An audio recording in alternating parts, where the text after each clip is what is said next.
Un bonjour à ceux que je n'ai pas pu voir tout à l'heure. Le thème sur lequel on va se pencher ce matin, c'est Jésus est venu pour délivrer. Alors, ça mijote depuis quelque temps et j'ai entendu ce matin des choses qui allaient dans ce sens-là. Vendredi soir à la réunion de prière, aussi, Micheline a cité un verset que j'avais prévu de mettre. Donc je me dis, il y a un mouvement de l'Esprit du Seigneur qui veut nous tirer vers cela et je pense que notre Église en a besoin. Vous êtes conscients comme moi il y a des situations compliquées dans certaines familles. On ne va pas citer, c'est pas juste pour ces cas-là que j'apporte ça. Ça s'applique à toutes nos vies. Même quand notre vie, on a l'impression que tout va bien, on n'a pas encore atteint la perfection. Il y a encore des libérations qui doivent être prononcées et c'est donc vrai pour tout le monde. Dans chaque vie, le Seigneur veut encore nous faire avancer et quand on a des étapes à franchir, c'est parce qu'il y a encore des choses qui doivent être lâchées, des choses que le Seigneur doit encore pointer du doigt et des libérations qui doivent être encore prononcées. Et ça peut durer toute notre vie. Et ce matin, s'il y a quelque chose, un message avec lequel je voudrais qu'on reparte tous, c'est que Dieu est la solution à tous les problèmes et que notre Dieu est encore capable aujourd'hui de délivrer. Si vous repartez avec ça, vous repartez avec une grande victoire. Et puis on va voir ce matin des clés, des choses qui peuvent nous donner des indices, mais je ne prétends pas du tout être exhaustif parce que chaque situation est différente. Mais notre Dieu, il est au courant de tous les problèmes. Il est au courant même des problèmes que tu ignores dans ta vie. Il va te conduire à les découvrir par des chemins très divers qui sont vraiment personnels. Mais en tout cas, notre Dieu, il veut un peuple complètement libre. Il ne veut aucun lien. Et on va commencer par une petite histoire qui peut nous ressembler. Dans Juge chapitre 6, ah tu l'as mis là, alors je ne sais pas si ça marche, je ne sais pas, c'est lisible. J'ai essayé que ce ne soit pas trop dense, parce qu'il y a des portions de lecture qui sont assez longues. J'ai mis un fond noir parce que mes enfants m'ont dit quand il y a un fond trop clair, on ne voit pas. Donc j'ai mis un fond noir avec des lettres blanches. Si ça ne va pas, il faudra le dire et puis on apprendra grâce aux imperfections. Donc Juge, chapitre 6, par contre vous allez aller plus vite que moi parce que vous c'est déjà projeté. Moi je dois tourner mes pages. Donc, Juge chapitre 6, versets 1 à 16. Les enfants d'Israël firent ce qui déplaît à l'Éternel. Et l'Éternel les livra entre les mains de Madian pendant 7 ans. La main de Madian fut puissante contre Israël. Pour échapper à Madian, les enfants d'Israël se retiraient dans les ravins des montagnes, dans les cavernes et sur les rochers fortifiés. Quand Israël avait semé, Madian montait avec Amalek et les fils de l'Orient, et ils marchaient contre lui. Ils campaient en face de lui, détruisaient les productions du pays jusque vers Gaza, et ne laissaient en Israël ni vivres, ni brebis, ni bœufs, ni ânes. Car ils montaient avec leurs troupeaux et leurs tentes, ils arrivaient comme une multitude de sauterelles. Ils étaient innombrables, eux et leurs chameaux. Et ils venaient dans le pays pour ravager. Israël fut très malheureux à cause de Madian, et les enfants d'Israël crièrent à l'Éternel. Lorsque les enfants d'Israël crièrent à l'Éternel au sujet de Madian, l'Éternel envoya un prophète aux enfants d'Israël. Il leur dit, « Ainsi parle l'Éternel, le Dieu d'Israël. Je vous ai fait monter d'Égypte, et je vous ai fait sortir de la maison de servitude. Je vous ai délivré de la main des Égyptiens, et de la main de tous ceux qui vous opprimaient. Je les ai chassés devant vous, et je vous ai donné leur pays. Je vous ai dit, je suis l'Éternel, votre Dieu. Vous ne craindrez point les dieux des Amoréens, dans les pays desquels vous habitez, mais vous n'avez point écouté ma voix. Puis vint l'ange de l'Éternel, et il s'assit sous le térébinthe d'Ophra, qui appartenait à Joas, de la famille d'Abiézer. Gédéon, son fils, battait du froment au pressoir pour le mettre à l'abri de Madian. L'ange de l'Éternel lui apparut et lui dit, « L'Éternel est avec toi, vaillant héros. » Gédéon lui dit, « Ah, mon Seigneur, si l'Éternel était avec nous, pourquoi toutes ces choses nous sont-elles arrivées? Et où sont ces prodiges que nos pères nous racontent quand ils disent, « L'Éternel ne nous a-t-il pas fait monter hors d'Égypte ?» Maintenant, l'Éternel nous abandonne, et il nous livre entre les mains de Madian. L'Éternel se tourna vers lui et dit, « Va avec cette force que tu as, et délivre Israël de la main de Madian. N'est-ce pas moi qui t'envoie ?» Gédéon lui dit, « Ah, mon Seigneur, avec quoi délivrerai-je Israël? Voici, ma famille est la plus pauvre en Manassé, et je suis le plus petit dans la maison de mon père. » L'Éternel lui dit, « Mais je serai avec toi, et tu battras Madian comme un seul homme. » Amen. Alors c'est une histoire qui peut ressembler à des moments de notre vie où on est découragé. On a vécu des choses avec le Seigneur, on a entendu des témoignages de délivrance, de guérison, et puis c'est sec. C'est le désert. Il ne se passe plus rien. On est accablé. Les problèmes se succèdent les uns aux autres et on n'en voit pas le bout.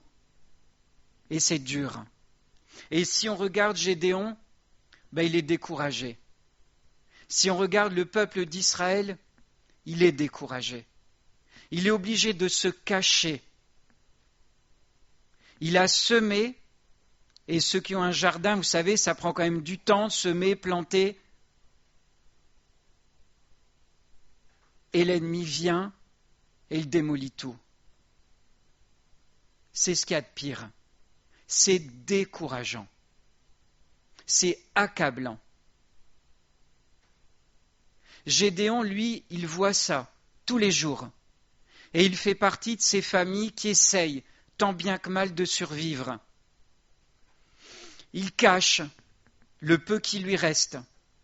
Il se cache dans les rochers, dans la nature, là où ils peuvent, parce que l'ennemi, il vient et il ravage tout. Il détruit tout. Et ce qu'il voit est réel. Et pourtant, Dieu voit autre chose. Quand Gédéon regarde autour de lui, il ne voit que de la désolation. Il ne voit que de l'accablement. Il ne voit que des difficultés.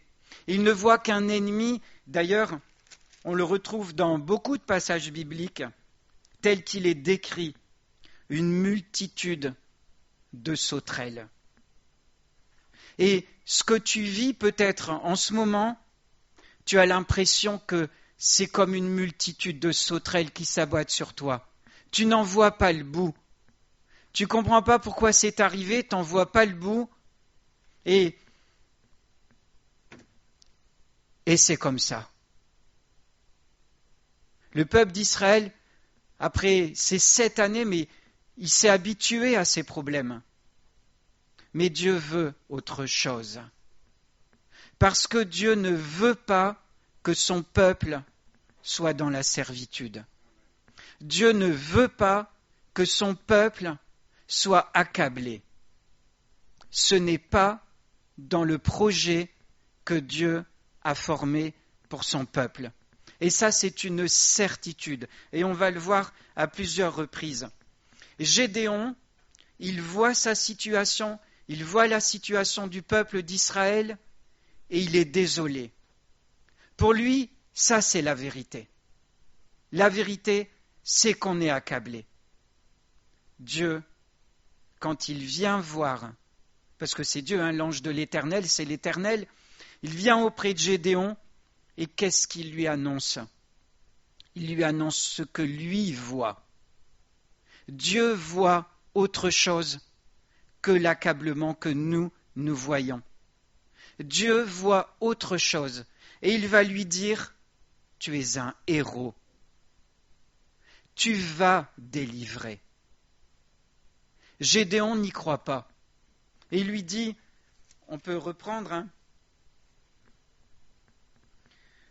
où sont ces prodiges que nos pères, dont nos pères ont parlé, où sont ces prodiges? On a été délivrés, oui, mais tout ça c'est loin derrière. Aujourd'hui, regarde ce qu'on vit, ça n'a rien à voir. Et quand Jésus lui dit qu'il est un héros, Gédéon n'y croit même pas.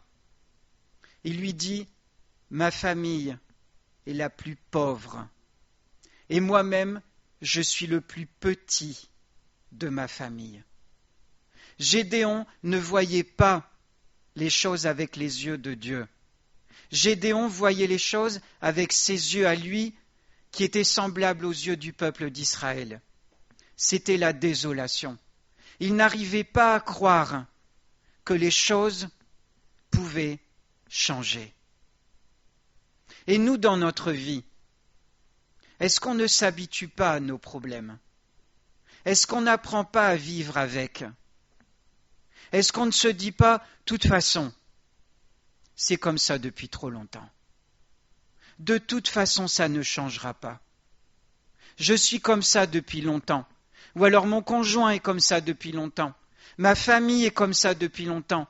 Ça ne peut pas changer. Les problèmes sont là depuis bien trop longtemps. Ils sont trop incrustés. Je vais vivre avec comme ça jusqu'au bout. Est-ce que tu ne devrais pas entendre la voix de Dieu qui te dit « Tu es un héros » et tu vas te lever et tu vas gagner. Est-ce qu'on n'en devrait pas écouter la voix de Dieu? Parce que quelquefois, souvent, on considère que ce qu'on voit comme c'est réel, c'est la vérité. Mais Dieu voit autre chose. Dieu voit la délivrance qu'il va donner à son peuple. Mais pourquoi les choses en étaient là?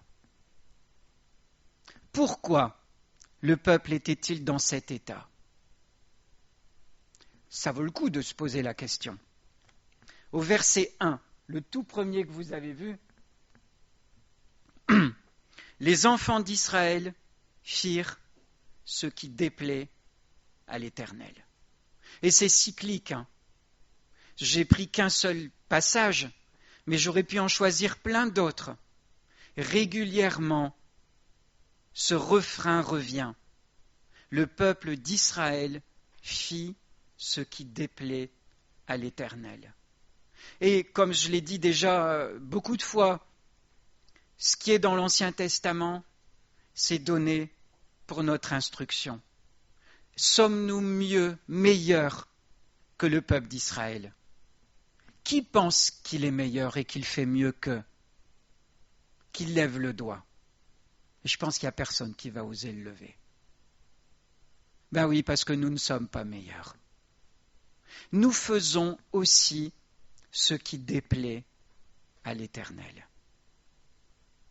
Quelquefois nous le faisons consciemment, quelquefois nous le faisons inconsciemment, et le Seigneur doit nous conduire pour qu'on apprenne à voir ce que lui voit.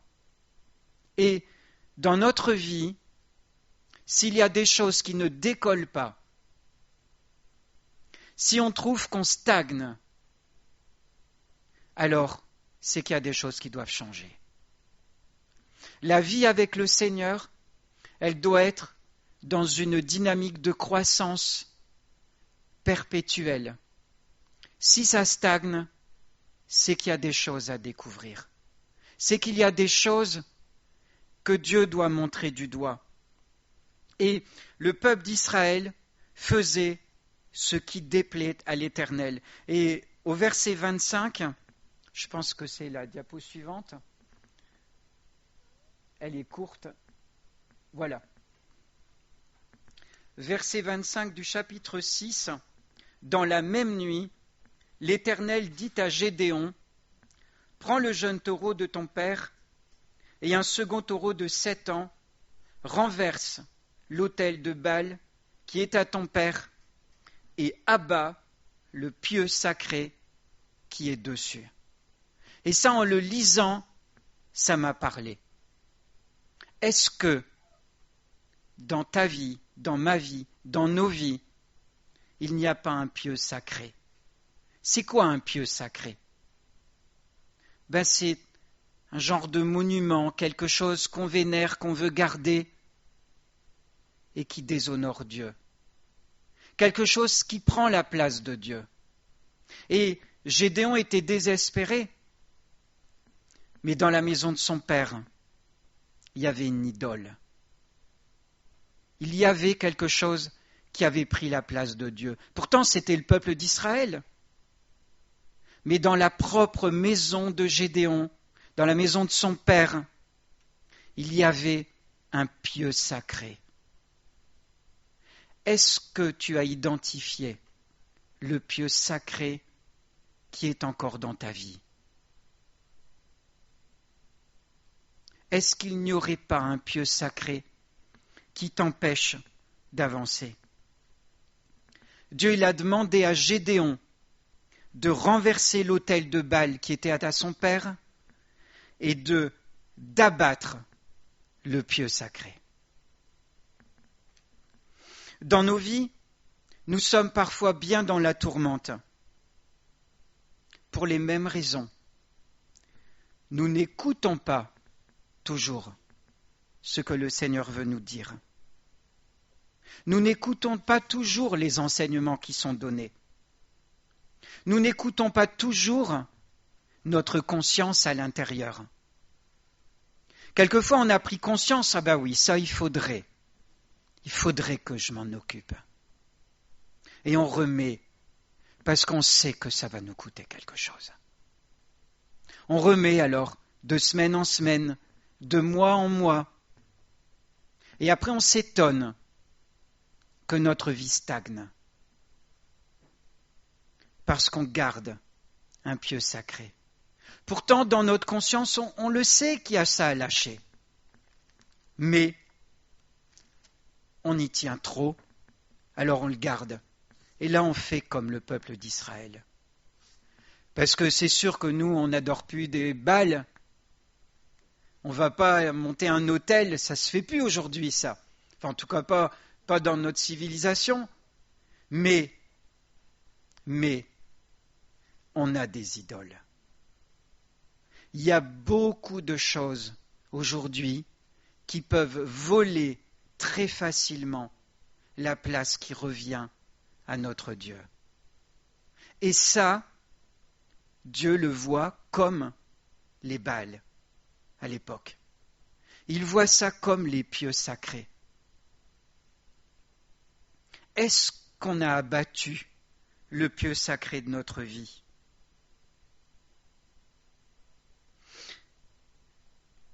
Parfois, dans notre vie, on peut être accablé parce qu'on a fait des erreurs. Quelquefois, on peut être accablé, et ça arrive à notre époque où on incite à la consommation, au crédit, à tout va.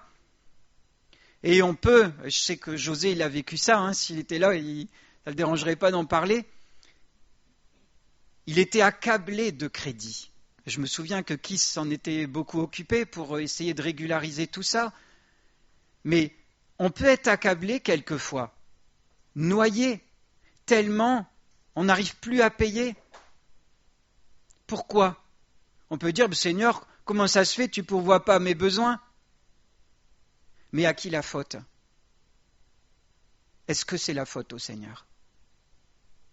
On subit naturellement la mauvaise gestion qu'on a menée. Et on n'a rien à reprocher au Seigneur. Mais si on prend conscience qu'il faut changer, le Seigneur peut faire quelque chose pour nous aider à nous en sortir. Ça, c'est sûr, parce que Dieu est fidèle. Mais il faut qu'on lâche cette mauvaise habitude. Je pense à des problèmes de santé, je ne dis pas qu'ils sont tous comme ça, hein, surtout, croyez pas, hein, mais les habitudes alimentaires. Est-ce qu'il n'y aurait pas des maladies qu'on a, des problèmes de santé qui sont dus à des excès alimentaires? Je sais que moi, à une époque, j'ai eu des problèmes de cholestérol, mais j'aimais bien la mayonnaise, j'aimais bien tout ce qui était, si.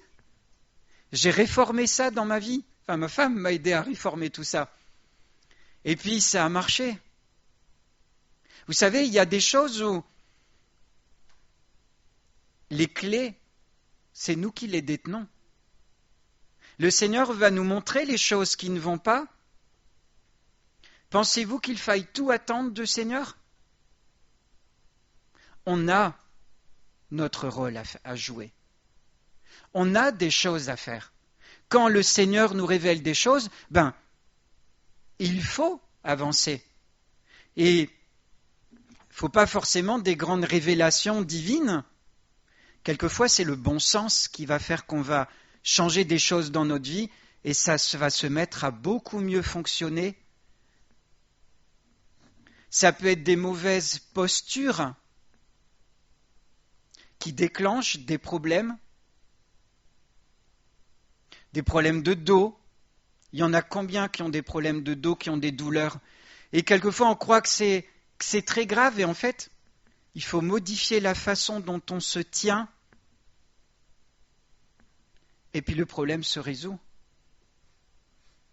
Quelquefois, c'est pas bien compliqué, c'est du bon sens. Mais il faut savoir que tout ce qu'on fait, tout ce qu'on choisit, a des conséquences. Quelquefois des bonnes conséquences, quelquefois, quand c'est des mauvais choix, des mauvaises conséquences. Et ça, c'est vrai dans tous les domaines de notre vie. Que ce soit le domaine matériel, spirituel, relationnel, dans notre couple, tout ce qu'on fait, tout ce qu'on choisit a des conséquences. Et dans le monde spirituel, les conséquences peuvent être très mauvaises. Et là, on peut voir que le peuple d'Israël était dans la servitude de Madian. Pourtant, il avait vécu d'énormes délivrances. On est d'accord? Il avait vécu la délivrance de l'Égypte, les 10 plaies, tout ce qui est arrivé, tout ce qu'il a vu, tout ce que Dieu a fait, qu'il a vu de ses propres yeux, comment il est enfin sorti d'Égypte. C'était prodigieux. Et pourtant, le revoilà dans la servitude. Pour nous, ce n'est pas différent.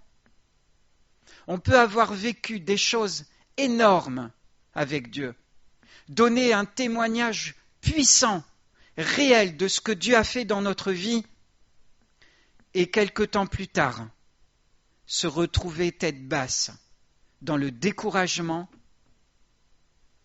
comme s'il ne s'était rien passé un jour. Vous n'avez jamais ressenti ces choses? Des moments où, oui, si, j'avais vécu ça, c'est vrai. Mais alors aujourd'hui,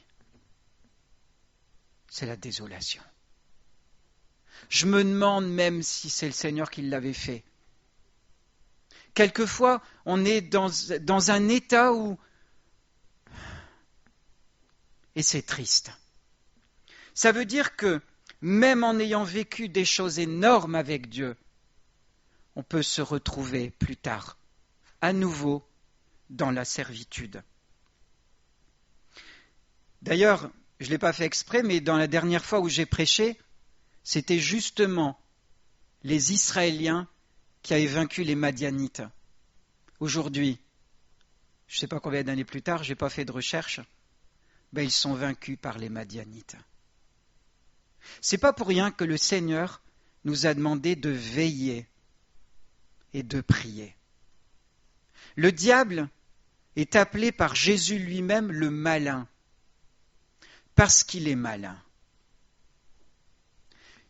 La délivrance qu'on a connue un jour, le malin peut revenir subtilement pour nous remettre le grappin dessus et nous faire à nouveau courber l'échine. Parce que le malin ne veut pas qu'on soit dans la victoire. Le malin veut qu'on ait la tête basse. Le malin veut que les chrétiens soient tristes, soient accablés. Dieu veut un peuple libre. Un peuple libre qui marche dans la victoire. Vous savez, si on ne veille pas, le malin gagne du terrain. Je compare souvent les choses avec la nature, mais quand on s'est fait un beau jardin, vous imaginez un magnifique jardin, on a retiré toutes les mauvaises herbes, il y a une belle pelouse, il y a des belles plantations. Si on ne l'entretient pas, que va-t-il se produire ? Il ne faudra pas bien longtemps pour que notre beau jardin devienne semblable à un terrain abandonné. On est d'accord ? On l'a tous vécu ça dans nos jardins, pour ceux qui en ont. Si on n'entretient pas, ça retombe. Spirituellement, ce n'est pas différent. On peut avoir vécu des choses merveilleuses avec le Seigneur, si on ne fait pas attention, si on ne veille pas continuellement, on peut se retrouver envahi par ceux dont on a été libéré ou par d'autres choses qui surviennent. Dans un couple, c'est pareil. Si on ne veille pas, si on n'entretient pas, tout devient terne. On se lasse. Il y a un « mais » dans les versets qu'on a lus. Mais le peuple s'est mis à crier à l'Éternel. Mais le peuple s'est mis à crier à l'Éternel. Et c'est ce qui a déclenché le passage du prophète qui a expliqué pourquoi les choses étaient ainsi.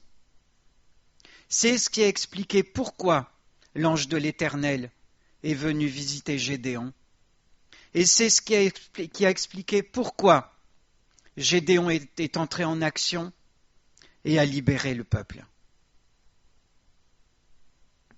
Quand plus rien ne va, il y a une chose à faire. C'est pas de se dire comme ça, on est accablé. C'est de crier à l'Éternel. Parce que Dieu est la solution à tous les problèmes. Peut-être que tu te dis, non, Paul, bien, c'est pas possible. Si. Dieu est la solution à tous les problèmes. On va lire dans 2 Chroniques. Ouais, c'est là. 2 Chroniques, chapitre 7, versets 13-14. Je suis dans 1 Chronique, moi. Je vais le lire là, ce sera plus rapide. 2 Chroniques 7, 12.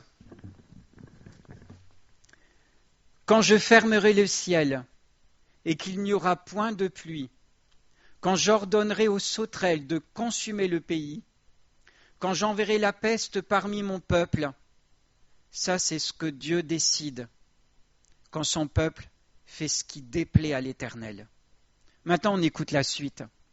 Si mon peuple, sur qui est invoqué mon nom, s'humilie, prie et cherche ma face, et s'il se détourne de ses mauvaises voies, je l'exaucerai des cieux, je lui pardonnerai son péché, et je guérirai son pays.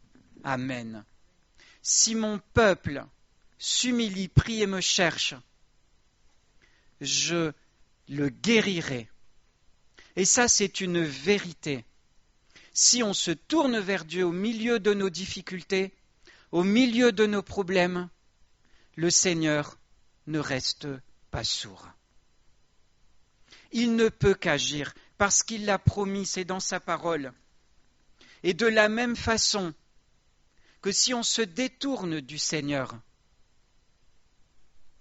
les choses ne peuvent pas continuer comme si on marchait avec lui. C'est une loi. Eh bien, de la même façon, si on se repent et qu'on revient, qu'on cherche l'Éternel, eh bien, les choses vont revenir en arrière. Il va se passer quelque chose dans ta vie que Dieu seul peut faire. Le miracle que seul Dieu peut faire va arriver. Si on crie à l'Éternel au milieu de notre désolation, le Seigneur ne peut que nous écouter et agir. Parce que l'Éternel est tout-puissant. Dans Luc, et c'est le verset que Micheline avait cité vendredi soir, dans Luc chapitre 4, verset 18,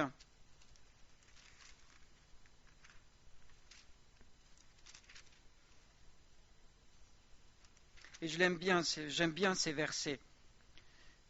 C'est Jésus au début de son ministère. Voici ce qu'il a lu, parce que cette prophétie, elle était arrivée à l'accomplissement. L'Esprit, donc Jésus au verset 17, il a reçu le rouleau du prophète Ésaïe, il l'a déroulé et il a trouvé l'endroit où il était écrit ceci. L'Esprit du Seigneur est sur moi, parce qu'il m'a oint pour annoncer une bonne nouvelle aux pauvres. Il m'a envoyé pour guérir ceux qui ont le cœur brisé, pour proclamer aux captifs la délivrance et aux aveugles le recouvrement de la vue, pour renvoyer libres les opprimés, pour publier une année de grâce du Seigneur. Amen. Le Seigneur, Jésus, est venu pour délivrer. Quels que soient tes problèmes, quelle que soit ta situation, Jésus a prononcé ces paroles et on sait que ce que Jésus a dit, ça s'accomplit. Si tu le saisis de tout ton cœur, alors les choses peuvent changer. C'est miraculeux, on n'a pas d'explication, mais c'est réel. Ce que Jésus a dit va se produire. Et d'ailleurs, dans le sillage de Jésus, tout au début d'Église, dans Actes 19, 11, c'est là, dans Actes 19, 11, j'ai pris un cas vraiment extrême, parce que c'est, avec l'apôtre Paul, on appliquait sur les malades des linges ou des mouchoirs qui avaient touché son corps, et les maladies les quittaient, et les esprits malins sortaient. Vous vous rendez compte ? C'était prodigieux.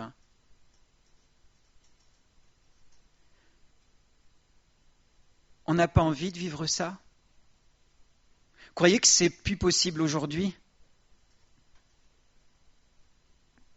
On s'habitue aux maladies qui perdurent. À force, on se dit, c'est comme ça. Pourtant, Jésus guérit encore. Jésus est encore capable de guérir. Moi, je le crois. Je l'ai vécu dans ma chair.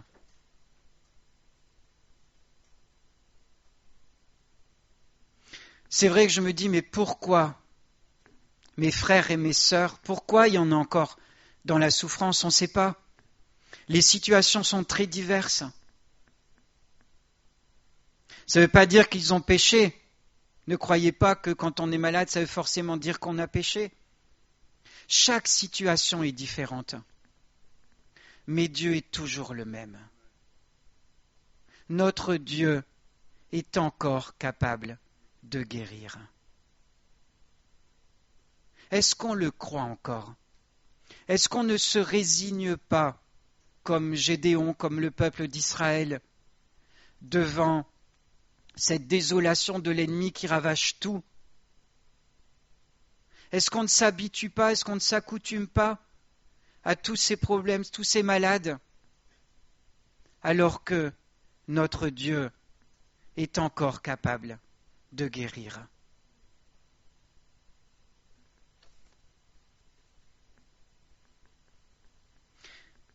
La guérison et la libération, ça fait partie de l'œuvre de Dieu au milieu de son peuple. Alors pourquoi ça n'arrive pas?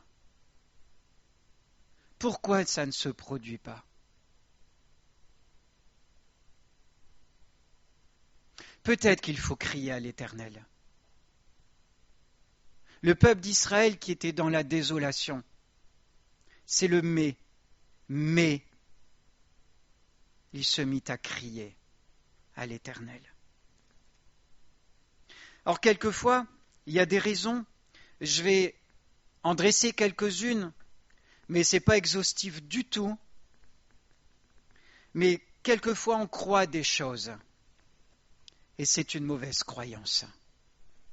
Je voudrais citer l'exemple, ça se trouve dans Actes chapitre 8. Alors là aussi, j'ai pris un cas extrême. Actes chapitre 8, verset 14. Les apôtres qui étaient à Jérusalem, ayant appris que la Samarie avait reçu la parole de Dieu, y envoyèrent Pierre et Jean. Ceux-ci, arrivés chez les Samaritains, prièrent pour eux, afin qu'ils reçoivent le Saint-Esprit, car il n'était encore descendu sur aucun d'eux. Ils avaient seulement été baptisés au nom du Seigneur Jésus. Alors Pierre et Jean leur imposèrent les mains, et ils reçurent le Saint-Esprit. Lorsque Simon était un magicien auparavant, qui avait connu une délivrance.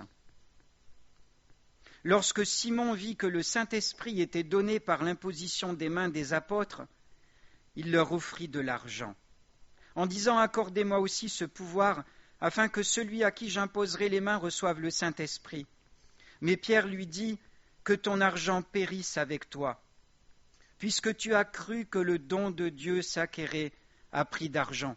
Il n'y a pour toi ni part ni lot dans cette affaire, car ton cœur n'est pas droit devant Dieu. Repens-toi donc de ta méchanceté et prie le Seigneur pour que la pensée de ton cœur te soit pardonnée s'il est possible. Car je vois que tu es dans un fiel amer et dans les liens de l'iniquité. » C'est un cas extrême, mais là on a quelqu'un qui a cru quelque chose qui était faux. Il a cru que c'était possible d'acheter le don d'imposer les mains et de transmettre le Saint-Esprit. Pourtant, dans son parcours, il suivait les apôtres, il avait connu cette délivrance, c'était un magicien très connu. Et dans l'apparence, il s'était converti. Mais il y avait encore dans son cœur un pieu sacré. Et il y avait une mauvaise croyance. Et cette mauvaise croyance l'a exclu pour la suite. On n'a plus jamais entendu parler de lui. C'est un cas extrême que j'ai pris volontairement, mais vous savez, chacun dans nos vies, dans notre petitesse, on croit des choses. Moi, je l'ai déjà partagé, mais je vais le redire. Ma mère, quand j'étais enfant, elle m'avait dit, ta vie, ce sera toujours dur, ce sera toujours un combat. Et je vivais toujours dans l'accablement comme Gédéon. Et Janet, tu dois t'en souvenir, Isabelle, parce que c'était dans la période où j'étais accablé par la maladie avec cette spondylarthrite ankylosante. Et Isabelle avait parlé à Janet et elle avait dit, de toute façon, sa vie, ce sera toujours dur. Sa mère lui a dit, Et merci Janet d'avoir été vigilante. Et Janet a dit, mais ça c'est pas normal, c'est pas biblique. Parce que Dieu est le Dieu des délivrances. Dieu ne veut pas que son peuple marche la tête basse dans l'accablement. Et moi je le croyais. J'avais pris ça comme étant une parole du Seigneur, c'est peut-être pas ce que ma mère avait voulu dire, mais je l'avais cru. Et pour moi, c'était le chemin de ma vie. Je croyais quelque chose de faux, quelque chose que l'Éternel n'avait jamais dit.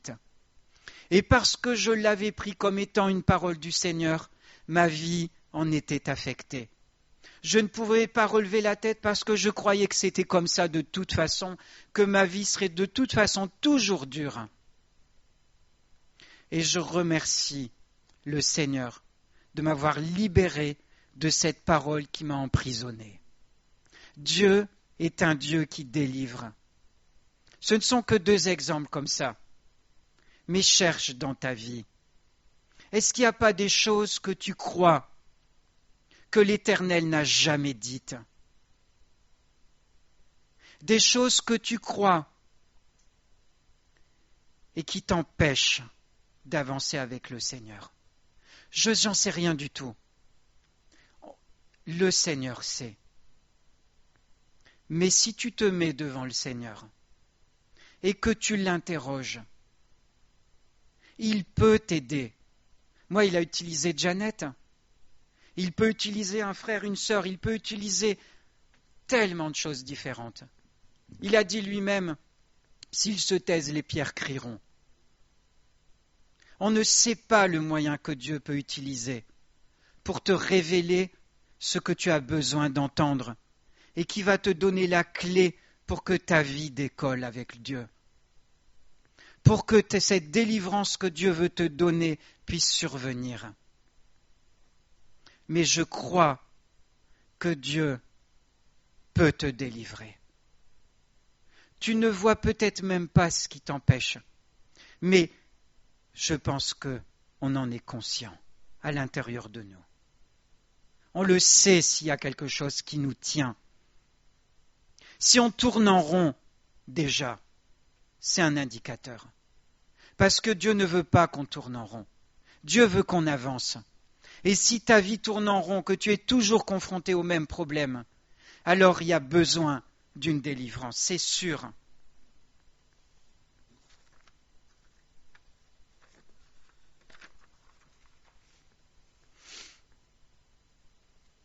On peut croire aussi en la guérison, en la délivrance, mais pour les autres. Ça, c'était mon cas.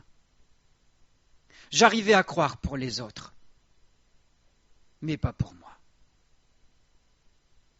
Et je ne pense pas être le seul. On a plus de facilité à croire pour les autres qu'à croire pour nous-mêmes. Mais sache bien que ce que Jésus a dit pour les autres, il l'a dit pour toi aussi. La délivrance ou la guérison, ce n'est pas que pour les autres. C'est pour ta vie, à toi aussi, parce que tu fais partie du peuple de Dieu. Tu es un enfant de Dieu qui a la même valeur que les autres. Tu ne vaux pas moins, alors tu as droit aux mêmes choses. Ce que Dieu a fait dans la vie de l'un, il peut le faire dans la vie de l'autre aussi. Vous savez, Jésus, quand il s'est adressé à des aveugles qu'il a guéris dans Matthieu 9, 28, lorsqu'il fut arrivé, je vais vous lire ce verset, lorsqu'il fut arrivé à la maison, les aveugles s'approchèrent de lui et Jésus leur dit, « Croyez-vous que je puisse faire cela ?» ?»« Oui, Seigneur, lui répondirent-ils. Alors il leur toucha les yeux en disant, « Qu'il vous soit fait selon votre foi. » Et leurs yeux s'ouvrirent. Jésus leur a dit, « Qu'il vous soit fait selon votre foi. » Alors ça ne veut pas dire, je ne veux pas culpabiliser certains qui sont dans la maladie en leur disant, comme ça a pu être dit, c'est parce que tu n'as pas assez de foi. C'est facile à dire à un frère ou à une sœur, ça. Hein. Mais les situations sont très différentes de l'une à l'autre. Il ne faut pas s'arrêter à ça. Mais il nous est fait selon notre foi. C'est Jésus qui l'a dit. Si tu crois pour les autres et que pour toi tu dis, bah oui, mais moi non, moi je vais vivre comme ça. Non. Non. Dieu est venu aussi pour toi. Dieu nous aime chacun individuellement. Mais quelquefois, notre vie peut ne pas aussi décoller parce qu'on est dans la désobéissance ou dans le péché. Alors, il y a des péchés qui se voient, il y a des péchés qui sont beaucoup plus insignifiants, beaucoup plus insidieux.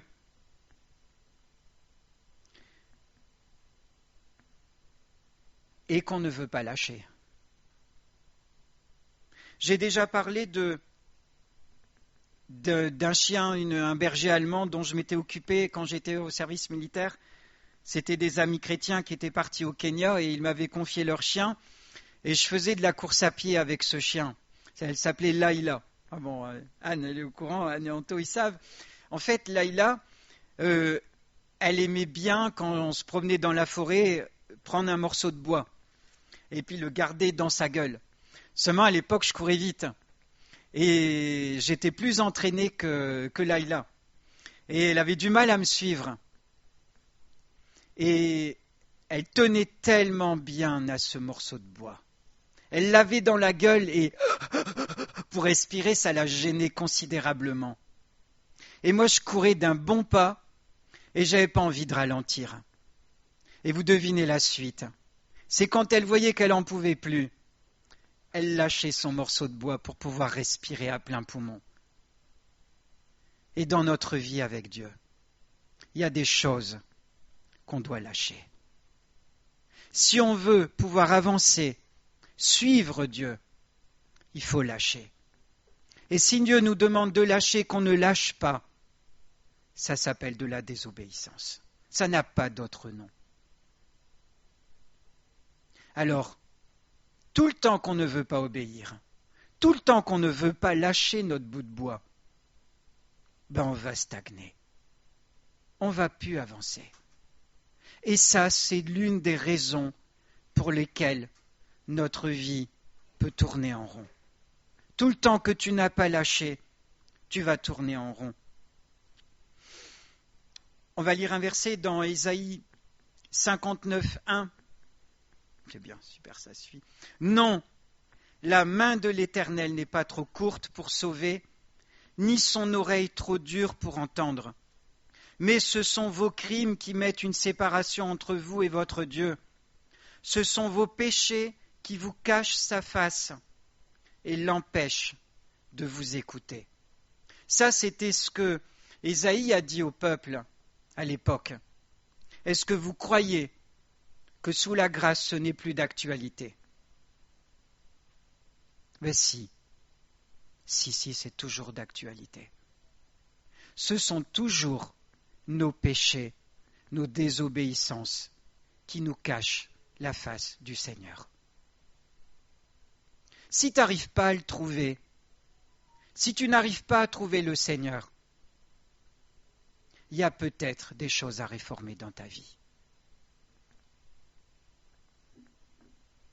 Parfois, ça peut être un manque de remise en question. On ne va pas aller le chercher, mais dans 1 Corinthiens 11, 31, c'était à propos de la Sainte Seine. Je ne veux pas qu'on pense que c'est forcément ça qui s'applique ici, mais il y a un verset. Si nous nous jugions nous-mêmes, nous ne serions pas jugés. Dieu nous demande de nous examiner nous-mêmes. Et il y a bien des choses que si nous décidions nous-mêmes de nous examiner et de changer, Dieu n'aurait pas besoin de nous châtier. Parce que ça arrive que Dieu châtie. C'est un père, et un père, ça châtie ses enfants. Alors c'est vrai que Dieu n'est pas un père fouettard comme on peut l'imaginer, mais si, il châtie ses enfants. Il y a des difficultés, il y a des choses qu'on traverse qui sont dues à notre désobéissance, et Dieu nous châtie au moyen de ces épreuves pour qu'on comprenne enfin qu'il faut lâcher.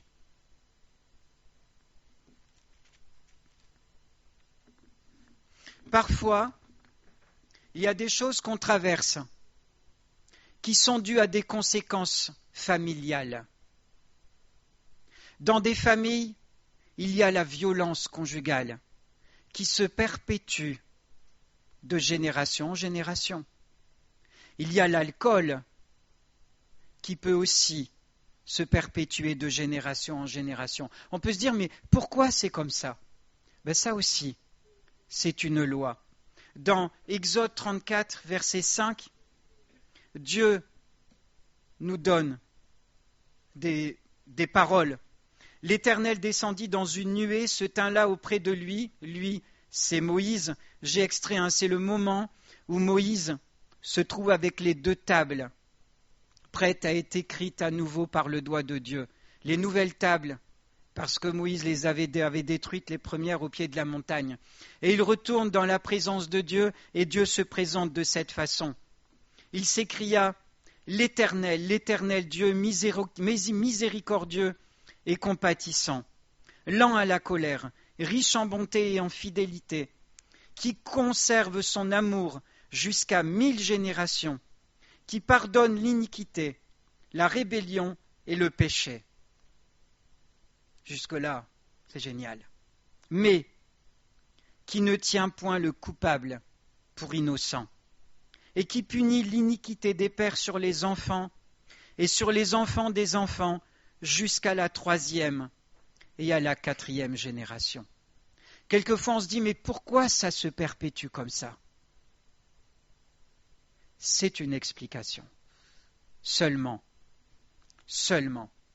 Jésus est venu pour accomplir la loi.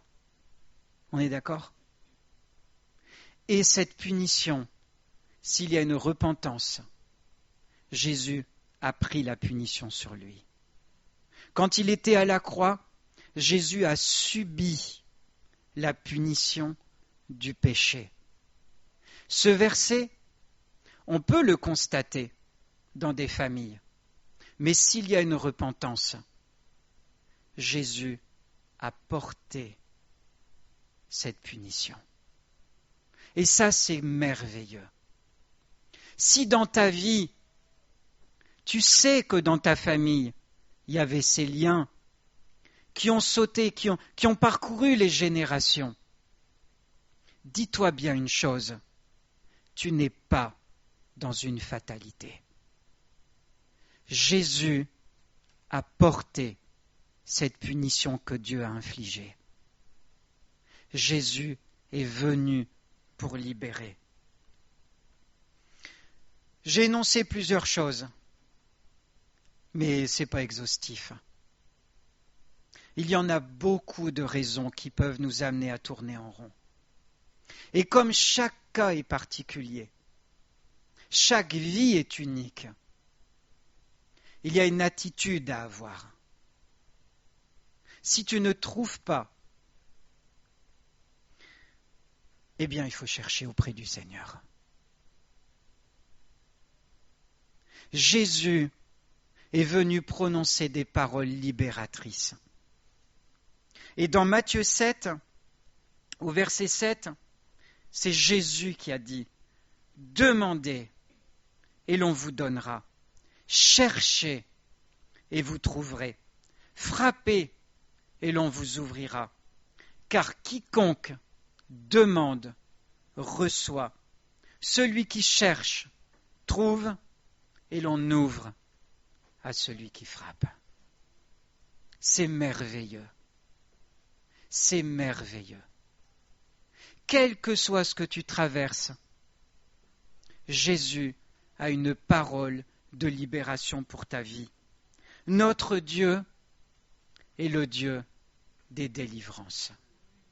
Est-ce que on va repartir ce matin avec cette conviction que quels que soient tes problèmes, quel que soit le cercle vicieux dans lequel ta vie se trouve, Jésus a une solution.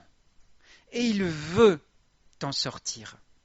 C'est impossible que si tu prends la main de Dieu, tu restes encore dans ces problèmes. C'est impossible, parce que Dieu est tout-puissant et il est plus grand que ce que tu traverses. On va dire Amen, et je vais m'arrêter là, j'avais encore quelques... Mais ça suffit. Notre Dieu est celui qui est venu pour délivrer, et il ne veut pas que son peuple soit dans l'abattement. Il ne veut pas que son peuple reste la tête courbée dans les difficultés.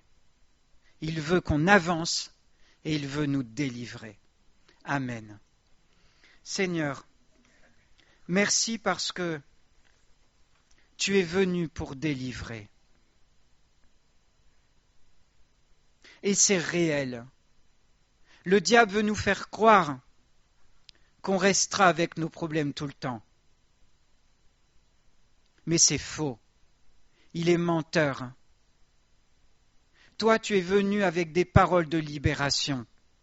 Et ce matin, nous confessons par Jésus-Christ que nous sommes un peuple libre, un peuple que tu as libéré, un peuple que tu guéris.